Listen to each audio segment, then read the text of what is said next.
well, that kind of makes sense because unity will really like trip you out, you know. That's why for me, at our march, I invited everybody this time. They Right, scared of that. They right. scared to see all of us of all diversity marching together for the same purpose. They don't like that. Oh wow. Okay, I'm on Facebook as I'm talking to you as well. I'm kind of giving some update. One of my friends on Facebook says, "OMG, I'm so happy. Just saw a group of black Mexicans and white kids walking down Riverside Ave with a huge See? cross that said, 'Love one another.' Uh-huh. Maybe there is a little hope." That's awesome right Man. there. And we were just talking about unity, man. That's what exactly it is, in unity. Yeah. Because if we don't, we don't stick together, man, we gonna constantly be divided. Not just And us as black people, just us as people, period. yeah, exactly. Because if we stand together as one, they can't separate us as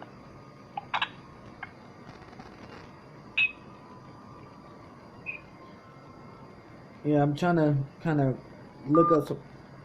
Okay, I kind of lost my brother. I think his phone may have died, but I guess it is dangerous to live without Jesus. That's real. But man, ladies and gentlemen, man, it is so important for us to unify together. Let me see if I can get this brother Red on the phone. Also, he's a real activist. That was Anthony. We're gonna also try to give him a call back again. But yeah, let's try to give this man a call. And let's hear what his statement is. But like I said, everybody, man, it's a it's very vital. oh, Hey, how you doing, Red man? This is Dion. how you doing? How you doing? My brother Anthony had let you know I'm gonna call you. Can I give you a call back? Oh yeah, definitely, man, definitely. Alright. All right, later. Okay, I guess he's busy. Well, all right, that's cool. That's all good. Uh, but yeah, it's so important for us to unify together and create uh, this idea of this unity because uh, who is that?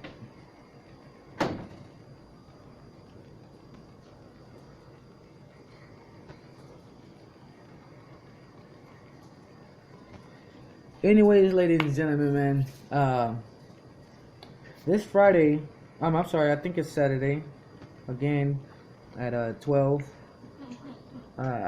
p.m. in Riverside, downtown Riverside.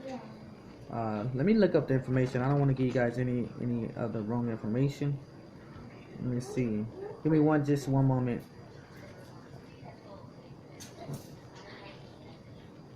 One moment, please. Trying to look up this information as well, and give you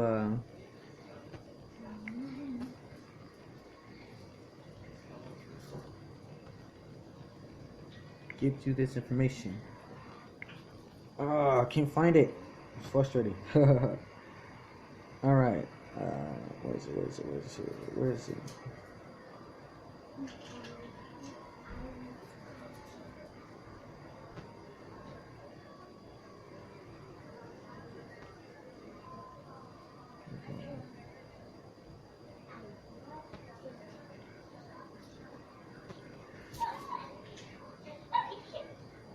Remember, for one, I'm gonna tell you, while you guys are waiting, so it won't be a long pause, awkward moment. Everything start with you. If there's gonna be a difference, it had to start with you. Oh, another person posted, which is her birthday today. Happy birthday, AP. AP, happy birthday. That's my sis from another mother.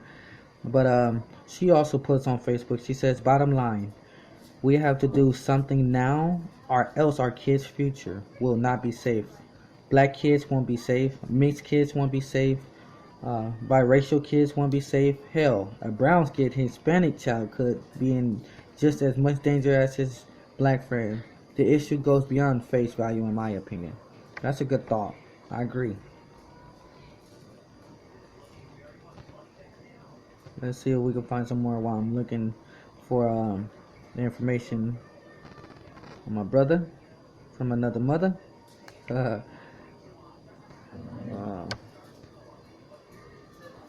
okay, Anthony Curtis Jackson.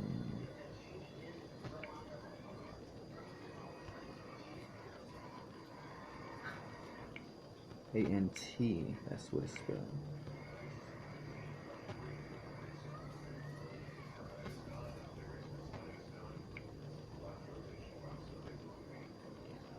But today is going to be kind of talking out loud. Let me see if I can find my music on here as well. Oh, there we go. All right, I'm back on track, guys. I'm sorry about that.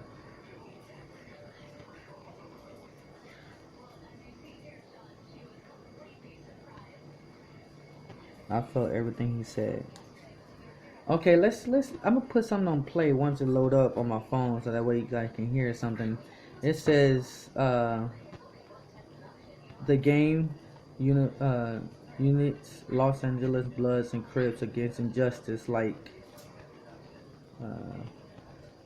once it load up, I guess I go to it.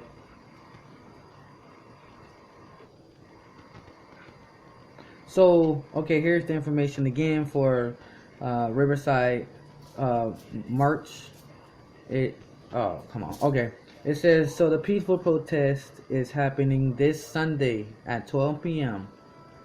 Start at the City Hall in downtown in Riverside and marching to the plaza. Remember, ladies and gentlemen, if you are going, bring some comfy shoes, some signs, and and they're doing their best to provide water, but bring your own just in case. Please bring your own just in case. And tell a friend, bring 10 friends. One person bring 10 friends that want to do this, and make this thing happen. But also be safe, be smart, do this right. No non-violence, peaceful.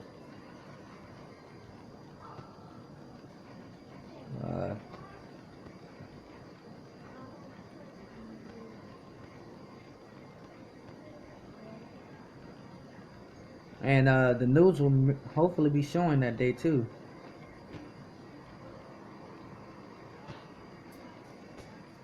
So tune in, y'all.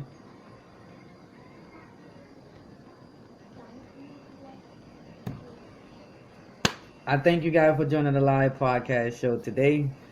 I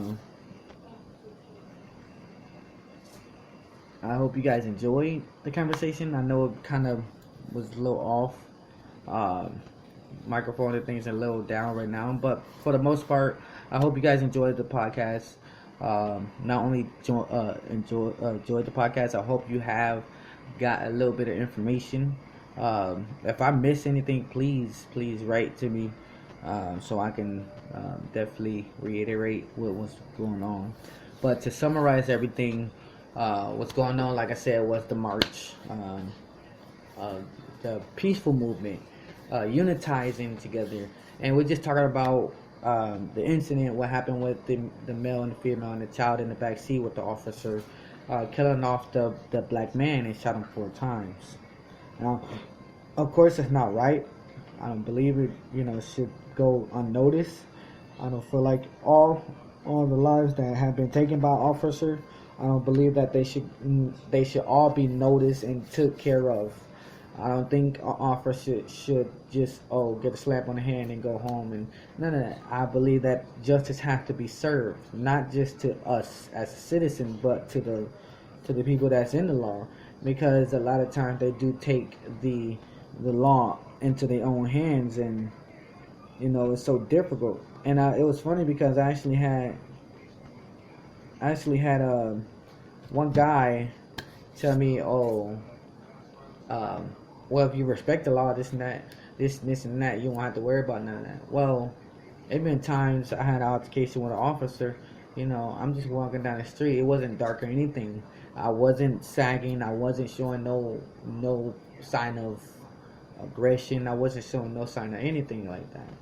But this officer felt the need to pull me over, uh, hit me up on the wall, grab my arm in a rough way, and twist my arm up and like literally almost into my back with nothing but force. And I'm like, officer, is there anything wrong? Have I done anything that you know I'm unsure was all the force for?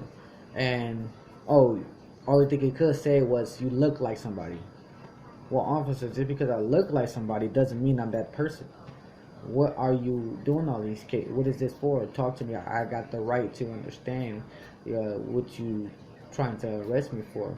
Well, at the end of the day, he found out I was the wrong person. A duh.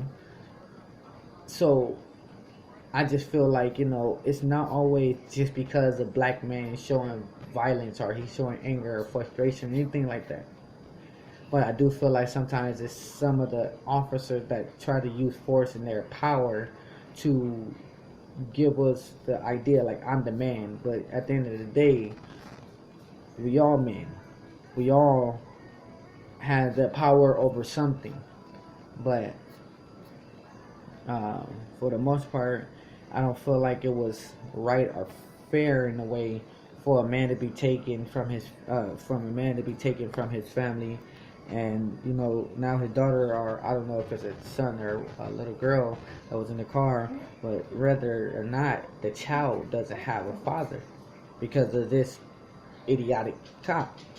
Because for one, you didn't go by procedure, and every time I think about it, it's frustrating and it makes me angry because you can't come up with too many more excuses of why you did this and how you did that. Because every single time it's always, oh, he had done this, oh, he had done that. Well, I'm pretty sure we think as a black man, really think in your head, like, as so many times, you really think we're going to put ourselves in a position to where we want to get killed? Nah, I don't think we're going to do that. But you claim that we be so aggressive on all these aspects. You fear for your life. But what were you fearing for in the first place? You have the gun. You are the law. So why would you fear me? But it's just funny to me because a lot of times officers fear because they know they're in the wrong. But then again, good officers may fear for their lives as well because of the anger. I know good cops may feel people's anger because about everything behind this. But I do tell you, all cops are not the same. And I'm not going to say that they all have been the same, because I have cops that literally allowed me to go free. I'm telling you, I'm going 20, 30 miles over the speed limit. Oh, sir, why are you speeding? Man, look, man, first he was on like, why, do you know why I'm pulling you over? At first I thought about lying, I promise you, I thought about lying. But I was like, you know what, officer, I was speeding because I was speeding because I'm trying to get home, that's all. I'm tired. He's like, I'm going to let you go. I looked at him, I was like, what? He's like, I'm going to let you go because you were honest with me. I was like, wow, okay, that was awesome right there. How many times do you get a cop to do that to you and for you? You don't get that a lot. But that would have been a real humongous ticket. Yeah, that's what, 30 miles over the speed limit, 20 miles over the speed limit, whatever. And I was speeding, and I knew what I was doing, so I couldn't be mad. But if it was a bad cop, not only I believe he probably would have still gave me the ticket, but I believe that would have gave him an excuse to, in his eyes, which is still not a valid excuse, but in his eyes, he would have been able to use the aggressive force because I wasn't abiding by the law or his law, or it's just a lot behind that, But for the most part, I do believe that it's very important and vital to really understand the in-depth behind, really shooting off an officer and killing off an officer because out of anger and frustration. You don't want to do that. And I understand I'm very frustrated as well.